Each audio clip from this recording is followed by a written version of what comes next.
आज देखेंगे इकाई परीक्षण योजना पत्र कैसे बनाते हैं। सब्जेक्ट है हमारा भूगोल, इकाई है खनिज संसाधन एवं ऊर्जा संसाधन, क्लास 10 का पाठ है, समय 2 घंटे का होगा और पूर्णांक 50। अब इनमें प्रश्न की संख्या किस प्रकार लेंगे देखिए। ज्ञानात्मक प्रश्न है, प्रश्न की संख्या 9 लेंगे, 9 नंबर के प्रश्न होंगे 18%। इसी प्रकार बोध ज्ञानोपयोग कौशल के भी ये प्रश्न लेंगे, क्रम ये इनके अंक होंगे, इन्हीं के सामने इनके प्रतिशत लिखे हुए हैं। इनके बाद इनका योग 21 प्रश्न होंगे, 50 अंक के होंगे, 100% पूरे। ठीक है, ये लिखने के बाद अब हम प्रश्न के भार प्रकार के बारे में वस्तुनिष्ठ, अति लघु, लघु, निम्नदात। वस्तुनिष्ठ 9 प्रश्न होंगे, 9 नंबर के 18%। अति लघु में 5 प्रश्न होंगे, 10 नंबर के 20%। लघु में 4 प्रश्न होंगे, 16 अंक के 32%।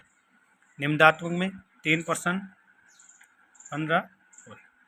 कुल प्रश्न 21 होंगे, 50 अंक का पेपर होगा, 100% होंगे।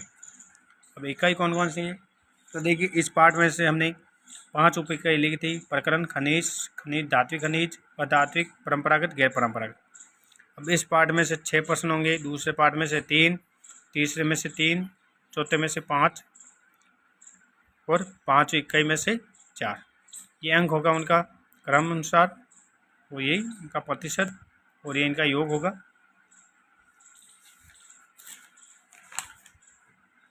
फिर ये नील पत्र में इनकी रूपरेखा इस प्रकार होगी।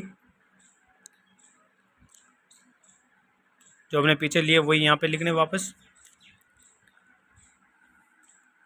फिर निम्नात्मक प्रश्न, प्रश्न संख्या 3 प्रश्न थे निम्नात्मक जो 15 अंक के थे, 4 लघु थे जो 16 अंक के, वस्तुनिष्ठ 9 प्रश्न थे 9 अंक के, अति लघु 5 प्रश्न थे जो 10 अंक के। 2 घंटे का टाइम दिया था हमने, पीछे लिखा। पूर्णांक 50 अंक थे।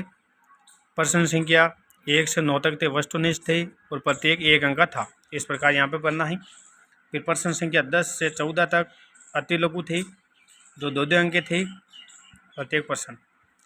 प्रश्न संख्या 15 से 18 तक लघुतात्मक, प्रत्येक प्रश्न 4 अंक का था, 1 प्रश्न। 19 से 21 तक निम्नात्मक प्रश्न थे और प्रत्येक प्रश्न 5 अंक का था। इस प्रकार ये बनाना है।